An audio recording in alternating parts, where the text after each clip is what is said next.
начать свое выступление с 3 небольших зарисовок.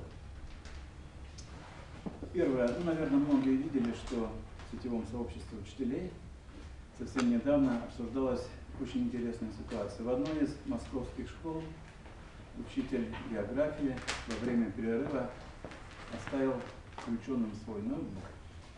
Вернувшись после перерыва, он обнаружил, что на его фотографии любимой появились рожки и усики. И учительское сообщество очень бурно обсуждало вот эту ситуацию, потому что совершенно неожиданным были действия администрации, потому что они пригласили на разбор полетов родителей тех детей, которые проходили специализированные элективные курсы по графическим редакторам, там, Photoshop, InDesign и так далее. И обсуждение, конечно, сводилось к ИКТ-компетенции этого учителя географии и ИКТ-компетенциям администрации, которая принимала вот такие решения. Это первый сюжет.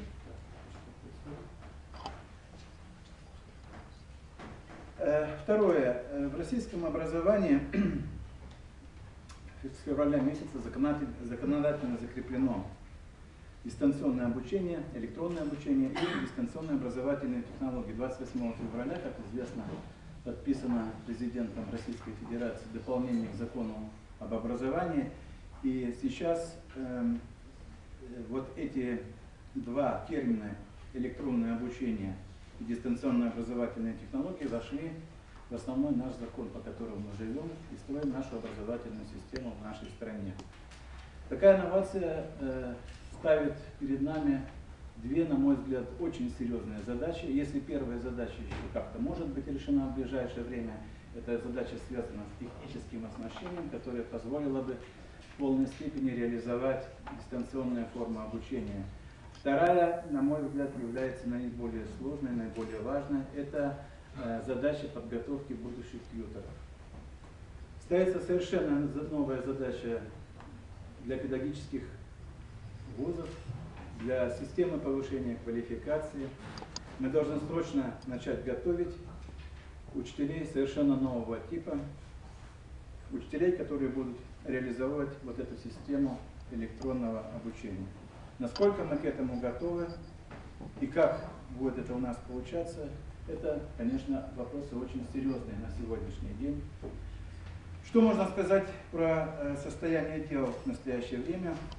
Ну, прежде всего, далеко не все учителя психологически готовы к использованию ИКТ в образовательном процессе. Количество электронных средств далеко не всегда и не по всем предметам является достаточным. Можно признать, что пока электронное обучение и обучающие продукты далеки от идеала. Не всегда можно найти четкие методические рекомендации по использованию имеющихся в отечественном рынке электронных средств обучения. Учительский корпус имеет пока низкий уровень владения программными средствами для создания собственных электронных образовательных ресурсов. Создание собственных электронных дидактических материалов, изучение, разработка и внедрение новых компьютерных методик обучения требует от учителя больших усилий и времени, которого, как правило, не хватает. И это, на мой взгляд, является одним из важных тормозов в этом деле. Требования по преподавателю растут, а его учебная нагрузка остается такой же. На мой взгляд, учитель должен получить дополнительное время и на освоение ИКТ-компетенций, и на самостоятельное творчество. Нужно также ожидать, что вот введение этих новаций в законодательство погонит очередную волну чиновничьей глупостей.